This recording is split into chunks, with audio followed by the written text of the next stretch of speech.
Hi hello ಪ್ರೀತಿಯ ವಿದ್ಯಾರ್ಥಿ ಮಿತ್ರಗಳೇ, ಪುನರ್ವಿ ಎಜು ಸಂಸ್ಕಾರ್ಗೆ ಸ್ವಾಗತ ಸುಸ್ವಾಗತ. ವಿದ್ಯಾರ್ಥಿಗಳೇ, ನೀವೇನಾದರೂ ಕೂಡ BBA ಮತ್ತು BBM ಫಸ್ಟ್ ಸೆಮಿಸ್ಟರ್ಲಿ ಓದ್ತಾ ಇದ್ದರೆ ಅಥವಾ ಬೇರೆ ಯೂನಿವರ್ಸಿಟಿಯವ್ರಿಗೆ ಈ ಒಂದು ಪದ್ಯ ಅಂದರೆ ಕನ್ನಡಿಗರ ತಾಯಿ ಗೋವಿಂದ ಪೈ ಅವರು ಬರೆದಿರುವಂಥದ್ದು, ಈ ಒಂದು ಪದ್ಯದ ಸಂಪೂರ್ಣವಾದಂಥ ಸಾರಾಂಶವನ್ನು ನೋಟ್ಸ್ನ ರೂಪದಲ್ಲಿ ನಾನು ನಿಮ್ಮ ಮುಂದೆ ಪ್ರಸ್ತುತಪಡಿಸ್ತಾ ಇದ್ದೆ. ಅಂದರೆ ಪುನರ್ವಿ ಎಜು ಸಂಸ್ಕಾರ್ ಚಾನಲ್ ನಿಮ್ಮ ಮುಂದೆ ಪ್ರಸ್ತುತಪಡಿಸ್ತಾ ಇದ್ದೇವೆ.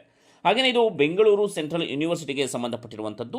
ನೀವು Bengaluru central university Kannada subject ಮೊದಲ ಸೆಮಿಸ್ಟರ್ ಓದ್ತಾ ಇದ್ದರೆ ಮಿಸ್ ಮಾಡ್ದೇ ಈ ವಿಡಿಯೋವನ್ನು ಎಲ್ಲರಿಗೂ ಕೂಡ ಶೇರ್ ಮಾಡಿ, ನಮ್ಮ ಒಂದು ಚಾನಲನ್ನು ಮಿಸ್ ಮಾಡ್ದೇ ಸಬ್ಸ್ಕ್ರೈಬ್ ಮಾಡ್ಕೊಳ್ಳಿ. ನಿಮಗೆ ಯಾವ ಒಂದು ಸಬ್ಜೆಕ್ಟ್ ಪಾಸಿಂಗ್ ಪ್ಯಾಕೇಜ್ ಬೇಕು ಅನ್ನೋದನ್ನ ಕಮೆಂಟ್ ಸೆಕ್ಷನಲ್ಲಿ ಮರಿದೇ ಕಮೆಂಟ್ ಮಾಡಿ. ಬನ್ನಿ ಈಗ ಕನ್ನಡಿಗರ ತಾಯಿ ಗೋವಿಂದ ಪೈ ಅವರು ಬರೆದಿರುವಂತಹ ಈ ಒಂದು ನೋಟ್ಸ್ನ ವಿವರಣೆಯನ್ನು, ಸಾರಾಂಶದ ವಿವರಣೆಯನ್ನು ನೋಡ್ತಾ ಹೋಗೋಣ.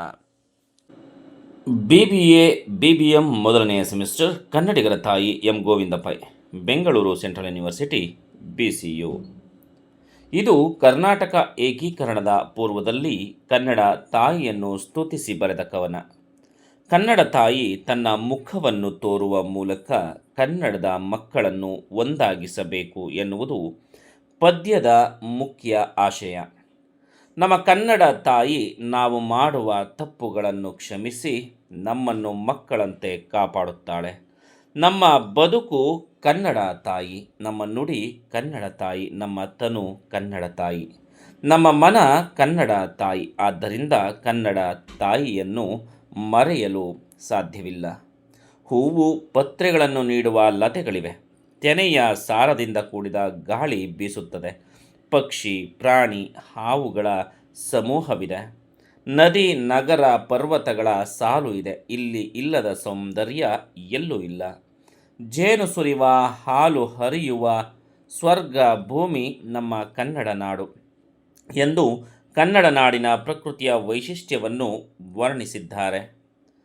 ಕನ್ನಡಿಗರ ಹೃದಯ ಶ್ರೀಮಂತಿಕೆ ಹೆಚ್ಚುವಂತೆ, ನಾವು ಎಲ್ಲರೂ ಒಂದೇ ಎನ್ನುವ ಭಾವನೆಯನ್ನು ಮೂಡಿಸುವಂತೆ, ಕನ್ನಡ ಭಾಷೆಗೆ ಹೊಸ ಶಕ್ತಿ ತುಂಬಿಸುವಂತೆ, ಕನ್ನಡದ ಹೆಸರನ್ನು ಜಗದಲ್ಲಿ ಹಬ್ಬಿಸುವ ಸಾಮರ್ಥ್ಯವನ್ನು ಕೊಡು ಎಂದು ಕವಿಗಳು ಕೋರುತ್ತಾರೆ.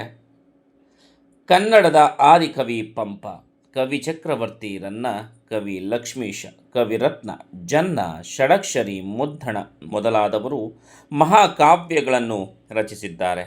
ದಾಸ ಶ್ರೇಷ್ಠರಾದ ಪುರಂದರದಾಸರು, ಕನಕದಾಸರು ಮೊದಲಾದವರು ಭಕ್ತಿ ಪ್ರಧಾನವಾದ ಕೀರ್ತನೆಗಳನ್ನು ರಚಿಸಿ ದಾಸ ಸಾಹಿತ್ಯವನ್ನು ಬೆಳೆಸಿದವರು.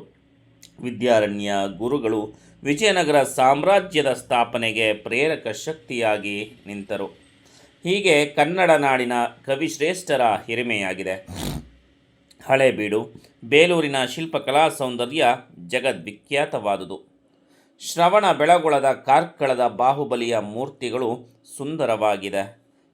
ಕನ್ನಡ ನಾಡಿನ ಇತಿಹಾಸದ ಹಿನ್ನೆಲೆಯ ಕಥೆಯನ್ನು ಸವಿಯಾದ ಹಾಲಿನಂತಿರುವ ಮಾತುಗಳಿಂದ ವರ್ಣಿಸುತ್ತದೆ ಎಂದು ಕವಿಗಳು ಕನ್ನಡ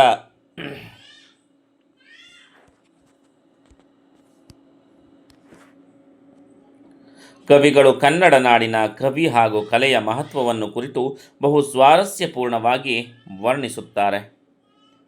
ಹೊರಗೆ ಹುಡುಕುವಂತೆ ಕನ್ನಡಿಗರು ತಮ್ಮ ನುಡಿಯ ಸೊಬಗವನ್ನು, ಅಂದ ಚಂದವನ್ನು ಅರಿಯದೆ ಅನ್ಯ ಭಾಷೆಗೆ ಮನ ಸೋಲುತ್ತಿರುವರು. ಸುಂದರವಾದ ಭಾಷೆಯಾಗಿದೆ ನಮ್ಮ ಕನ್ನಡ. ಇದನ್ನು ಹೆಚ್ಚು ಹೆಚ್ಚು ಸಂಶೋಧನೆಗಳಿಂದ ಶ್ರೀಮಂತ ಭಾಷೆಯಾಗಿ ಮಾಡಿ ಕನ್ನಡ ನುಡಿಗೆ ನವಶಕ್ತಿಯನ್ನು ತುಂಬಿಸಬೇಕು. ಈ ಮೂಲಕ ಕನ್ನಡದ ಹೆಸರನ್ನು ಜಗತ್ತಿನಲ್ಲಿ ಹಬ್ಬಿಸಬೇಕು ಎಂದು ಕವಿ ಹೇಳಿದ್ದಾರೆ. ವಿದ್ಯಾರ್ಥಿಗಳೇ, ನಿಮಗೆ ಯಾವ ಒಂದು ಸಬ್ಜೆಕ್ಟ್ ಪಾಸಿಂಗ್ ಪ್ಯಾಕೇಜ್ ಬೇಕು ಅನ್ನೋದನ್ನು ಕಮೆಂಟ್ ಸೆಕ್ಷನಲ್ಲಿ ಮರೆದೇ ಕಮೆಂಟ್ ಮಾಡಿ. ನಮ್ಮ ಚಾನಲ್ನ ಸಬ್ಸ್ಕ್ರೈಬ್ ಮಾಡ್ಕೊಳ್ಳಿ. ಜೊತೆಗೆ ಈ ವಿಡಿಯೋನ ಎಲ್ಲರಿಗೂ ಕೂಡ ಶೇರ್ ಮಾಡಿ. ಮತ್ತೆ ಮುಂದಿನ ವಿಡಿಯೋದಲ್ಲಿ ಸಿಗೋಣ. ಅಲ್ಲಿವರೆಗೂ ನಮಸ್ಕಾರ.